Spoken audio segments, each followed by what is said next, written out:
All right, hello and welcome everyone to the April 1st, 2025 St. James City Council meeting at 5:29.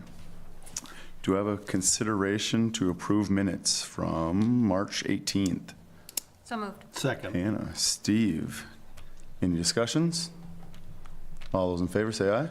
Aye. All those opposed, same sign. Motion carries unanimous. On to payment of claims and ACH. So move to accept or to pay. Sue, Second. Paul, any discussion? All those in favor say aye. Aye. All those opposed, same sign. Motion carries unanimous. On new business, A, consideration to approve resolution 4.25.01, designating specific 2024 excess funds to be transferred to specific 2025 budget funds. Amanda. So we did have several items that were budgeted in 2024 that for a reason were not able to get done, such as a utility body for the electric department that was on order. It has not been delivered. We haven't received payment. There's a couple projects within the street and park departments that weren't able to get completed or are being carried forward year after year to ensure that we have adequate funding for such. And then utility repairs and the fire department has some things going as well that needs to get funded in 2025. So there are funds that weren't spent in 2024 that we're asking to be transferred to 2025 in order to complete. All right. Do I have a motion? So move Sue? to approve. Dispense with the reading. The what now? Don't you have to Oh, dispense with the the reading. Second, dispense with reading. Hannah? Any discussions? Could I ask, Lakeshore repair, what are we planning on doing? Got some riprap we gotta haul in.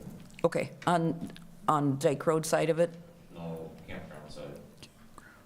Okay. All right, thank you. All right. No other discussion? All those in favor, raise a hand. All those opposed, same sign. Motion carries unanimous. On to 12B, consideration to approve resolution 4.25.02, approving customer support agreement. Amanda. So we have a customer support agreement with Ziegler Power Systems for our electric engines in our gem plant. And they're 3-year, they just expired and we need to renew them. Okay. I had a motion. So moved. Dispense with reading. Paul? Second. Dispense with the reading. Steve, any discussions?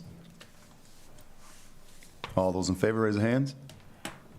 All those opposed, same sign. Motion carries unanimous. 12C, consideration to approve resolution 4.25.03, calling a public hearing. Shannon, Mr. Sweeney, you're up.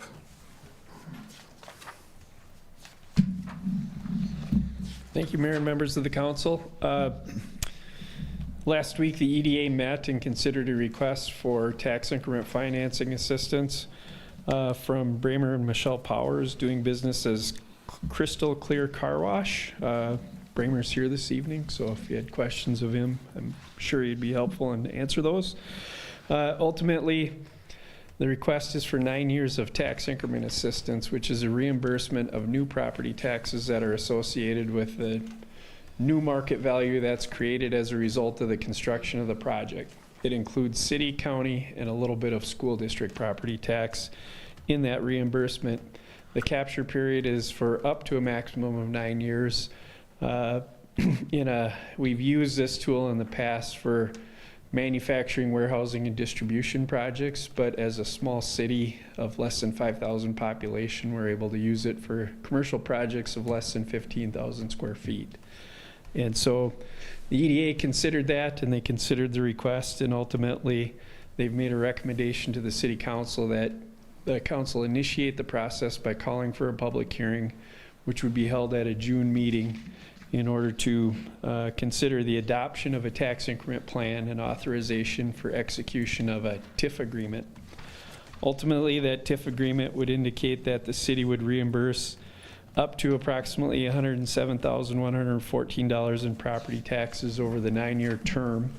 It would be an either or, so either the reimbursement would occur or the 9 years would expire, whichever occurs first.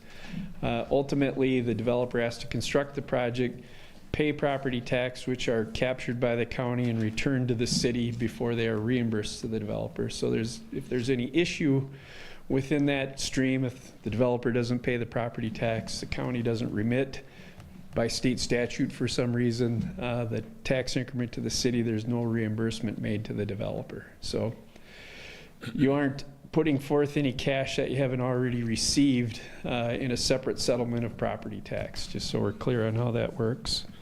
As a part of this process, a tax increment plan is drafted. It discusses the impacts to the county and school districts. It's sent to both of those entities. They're invited to attend the public hearing. They're not asked to approve anything, though, just so we're clear on that. Ultimately, the city council would decide at the June meeting if it's appropriate to adopt the TIF plan and authorize execution of the TIF agreement. If you have any questions or concerns, it's good to talk about those now, because there's a process that we go through between now and the council meeting in June to draft a TIF plan. Use legal counsel to draft an agreement for the provision of TIF assistance and those sorts of things. So happy to answer questions on the process. You're not awarding a subsidy this evening or providing a subsidy. You're just calling for a public hearing, but understand you're putting the wheels in motion for considering that in June. So happy to answer your questions. What would be the approximate amount that the schools wouldn't get? I mean, is that a odd question? It's about 12% of $11,000 or $13,277. So, I'd say $1,400 a year. Okay. And ultimately, what we're told by the Department of Revenue is that's not considered to be available tax base when it's put in a TIF district for the purpose of school funding, so it doesn't harm their funding formula with the state, which is where they receive most of their funding. The folks that are really foregoing that revenue are the city and the county, so they're the ones that are waiting for the benefit to when the district goes away. Okay, thank you. Do I have a motion? So moved. Dispense with the reading. Hannah? Second, dispense with the reading. Paul? Any other discussions? All those in favor, raise your hand. All those opposed, same sign. Motion carries unanimous. Thank you, Shane. Thank you. 12D, consideration to approve resolution 4.25.04, granting special use permit. Brianna. Yes, hello. We received a special use permit for the property at 309 Armstrong Boulevard North. It is requesting to allow for residential use in a general industrial district. The applicant is looking to renovate a commercial building into a single-family dwelling. Currently, that is not a permitted use within a general industrial district. Our industrial district's purpose is generally for industrial uses, just due to the size and the nature of industrial business. And then, of course, most of the permitted uses tend to be manufacturing and industrial operations. It can lead itself into, storage yards or vehicle repair shops and those kinds of things. It's due mainly to industrial areas having kind of higher levels of noise and traffic and some hazardous materials if you're looking at oil and things like that, which tend to make it pretty unsuitable for some residential homes and things. That's why we kind of have our industrial park in some areas designated as industrial districts. We are looking at looking at it from a land use plan perspective. We don't normally allow commercial buildings in the kind of the downtown area to be converted solely into residential spaces. We have allowed mixed uses in our downtown for residential development when they have also a business purpose in conjunction with the residential use. And so we're just looking at, the proposal is for us to look at if we would allow a special use permit for the sole family dwelling with no business in the building as well. And so, yes, the building to the north is owned by a separate entity. They were approved a special use permit for 3 apartments on the first floor, but they also do have a business space, which is contingent on the special use permit, so they do have to maintain that that business space for that. I know that was called into question at the Planning Commission meeting that we held yesterday. So we did hold, the commission held a public hearing yesterday, March 31st. We didn't receive any public comments on the special use permit. They did review their requests and recommended the approval to the council with a 3-2 vote. I know it was also called into question yesterday at the commission about a building permit that was received by the applicant in February of this year, 2025. It was determined by the zoning administrator, myself, in March that the work that was being done was in violation of the zoning ordinance, so the property owner was instructed to cease the activity until the appropriate permits and processes had gone through. So I have a question. So is the Currycomb considered part of the old Fleet and Farm building? You know? I don't know what the Currycomb is. The salon, the Curry Salon. Yeah, Oh, Currycomb the salon. Yes, yeah. that is considered part of that building. Part of the Fleet and Farm building? Yes. So it's all connected, that section.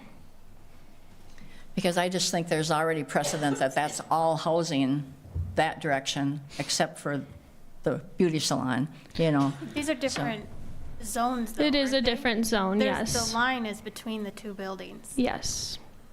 So there's a zone down here, and there's a zone up here. They're 2 different. Yep, so It's an that, alley. Yeah. right, so that is what separates those business districts. So the building you're chatting, or had indicated is in a service business district, and so that is a slightly different zone. And those are rentals, not. They're rentals and not single-family dwellings, yes. And then the building of the applicant is in an industrial. In an general industrial, yes. That's And that would not have a business out of it. And it wouldn't have a business, no. I just didn't realize that the Currycomb was considered in the same building as Fleet and Farm, because it looked like 2 different buildings to me. They have a connecting wall, but Yep. I thought they were 2 different ones, you know?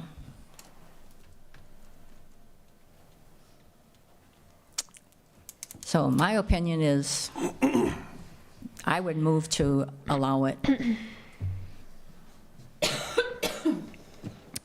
I'll second it.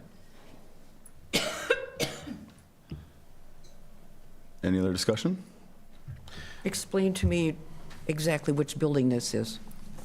So on the back side here, the north of, kind of, you send it to her, I put a little star on it. There's the It's Currycomb, 309. there's the alley, and then it's that. It's got the 2, Right across from the star. I thought, right south of Currycomb, you know, there's the alley, and then okay. and then there's the So building with the Bruce's 2 Plumbing windows. owned it at Yeah. one time? Bruce's Yes. Plumbing owned it. Matt Friesen, Charlie Friesen owned the building. It Yep. was at one point part of ST. And It is not attached to any of the other buildings in ST. It is the building right next to, across the alley from all the apartments and everything else.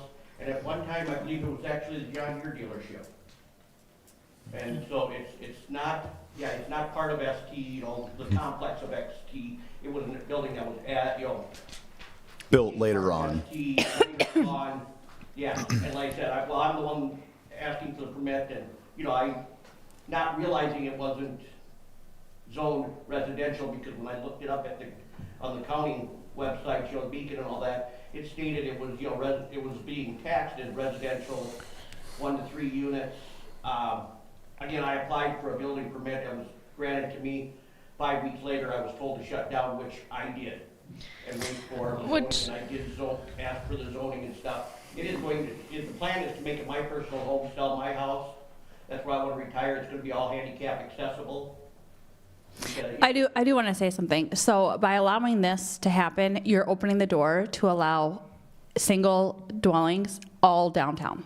So if that's what you want your downtown to look at, 100% approve it. But if that's something you want to have integrity of our downtown to be business, then maybe reconsider it. We're changing the whole zone Empty for quite a while. for this, to do this. We can't change just his parcel. Well, We're we changing kind of the already whole- did that. We didn't, No. though. We know. We didn't, well, we're not a single dwelling, but we allowed a downstairs apartment. That was a downtown. rental, though, not a single We've- dwelling. we've- And that was for someone who could not get up to. I know, second but floor. it's, you know, you're saying that you can't, you know, so But we're, rentals were already allowed upstairs. but not downstairs. Yes, That we makes it- allowed it for that's the difference. 88 No, accessibility. Now, we're gonna It's get not an argument single. here, but, I mean, anyway. It is good. Yep. the discussion is Historically, good. But what I'm saying is, the railroad tracks is a different section of town, north of the railroad tracks, I think, you know. Another thing to consider as well is that if you allow an industrial zoned property to have a single home dwelling, you're opening the door to also have somebody purchase the lot that's in the industrial part and build a home. I mean, I also would like to say, historically, our special use permits, when we allow residential on the first floor, they have always been contingent on there being a business space as well. We've never allowed just a single-family dwelling on the first floor unless there was also a business space indicated in the application. That was true for the building that you're indicating on Armstrong Boulevard. That's true for the Friesens building. Both of them indicated in the application that they had business space available in the building as well. Okay. So historically, that is not how we have treated those two buildings. There has been a contingency on both of those permits. Because there was the comment, when we let that rental go in, you know, and everybody, you know, it was a big discussion on letting that rental in on Armstrong. And I said, but it's already on Armstrong on the other end of town. You know what I mean? And so I didn't see any difference, so. I think, There's no other, businesses around, across the park is, you know, across the street is now a park and. So Sharpline is a business that's just south of that building. Yeah.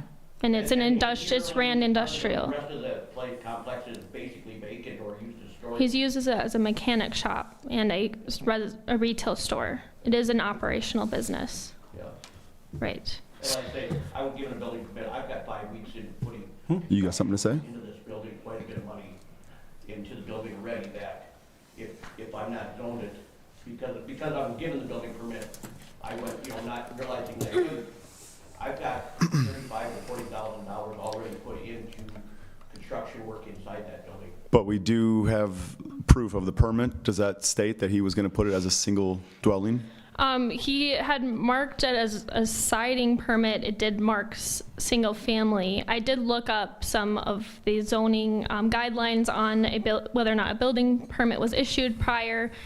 We are allowed to request that they stop work if for some reason it is found that a zoning ordinance was violated, which I had done that. Steve, you had something to say? Well, I just was going to say, as I understand, there aren't any other buildings in the city that are zoned industrial or business zoned that have gotten a special use permit for single-family usage. For just single family usage, yes. So this would be the only building in town? Yes, Okay. correct. Which goes back to setting the precedence of our community, treating everyone equally. If we open this gate for an individual, You better. be- we better be ready for more people to have that coming. There's many situations in the community we've had this problem with. Okay, so now I know the answer to that question. I did not know it before. Yep. Thank you. Can I speak here? I did, when I put in the building permit, I did turn in drawings that showed it to be, And the council has a copy of the building permit, Amanda? I didn't. Oh, you didn't include it? I did put drawings in to show that it was going to be a residential, that, you know, these are obviously bedrooms, you know, cabinets, kitchen, the closet, pantry, you know, restroom. And like I did look up some research prior to this meeting, and we're allowed to kind of ask the applicant to cease the activity that's approved in a building permit if for some reason it calls into question the violation of a zoning ordinance, which I will say that it did. Thank you, Brianna. Appreciate it.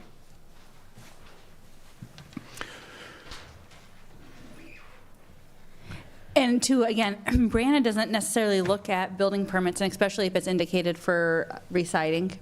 That's not part of her position.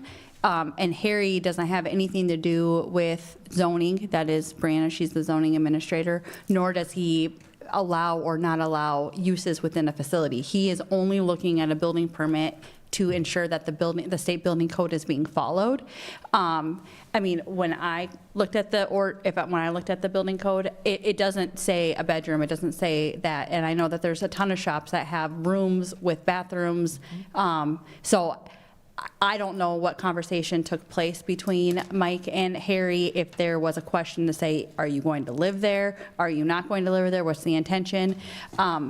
If there was an indication that he was going to be living there, Brianna would have been notified immediately from Harry, and the building permit wouldn't have been issued. So there's obviously some type of lack of communication, but there was nothing indicating in the building permit that that should have been reviewed by Brianna.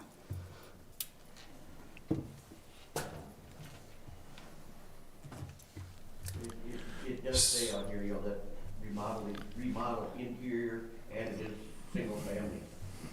So it's not like it wasn't being said that it, was going to be interior.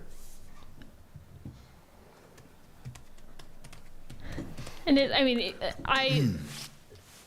to Mike's point, yes, there might have been some miscommunication among city staff, although, it is not a permitted use within the zoning district, and knowing what the property is zoned as is the property owner's responsibility.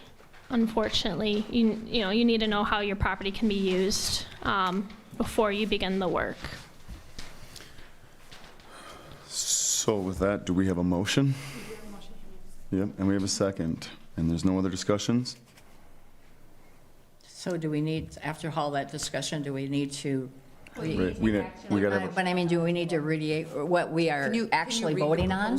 Can you, yep, you want me to redo the consideration? I would like you to just back it up a little bit, and we voted on, we had a motion and a second. Yep. To go forward with To- approval. To move forward with the There permit. needs to be action taken on Yep. that, so. Yep, so we'll have to do a raise of hands. All those in favor, raise a hand. I suppose I got to raise my hand since I brought it up. 2. All those opposed, same sign.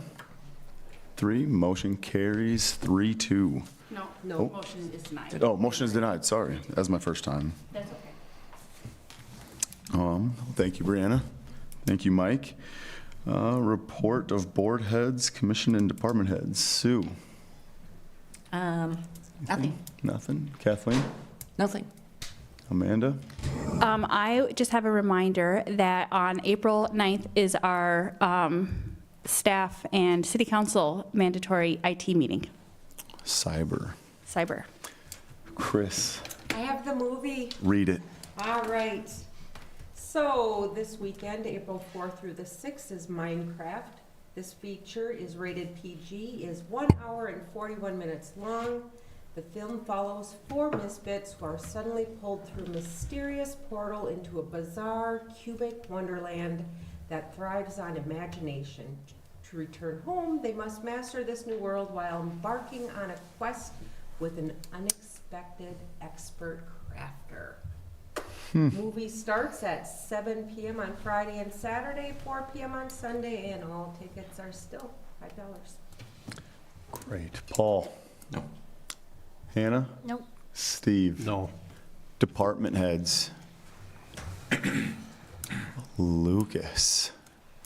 Hello. Hello. Sunday, April 13th, from 9 a.m. to 12:30 p.m. is our St. James Fire fundraiser breakfast. French toast, scrambled eggs. Hope to see everybody there. Is it free will? Free will donation. Free will. Great. All right. Oh, go ahead, Brianna. We do have a lunch and learn next week, April 10th, for the proposed downtown building standards. So it is open to the public. I have invited personally all of the property owners on the downtown business properties. So if you're interested, feel free to come. Lunch is provided. Registration's encouraged. All right. That being said, we'll adjourn the meeting at 5:54. Thank you. Have a motion, sorry. Second? Second. Kathleen and Hannah, all in favor? Aye. Aye. All opposed? Motion carries. Thank you.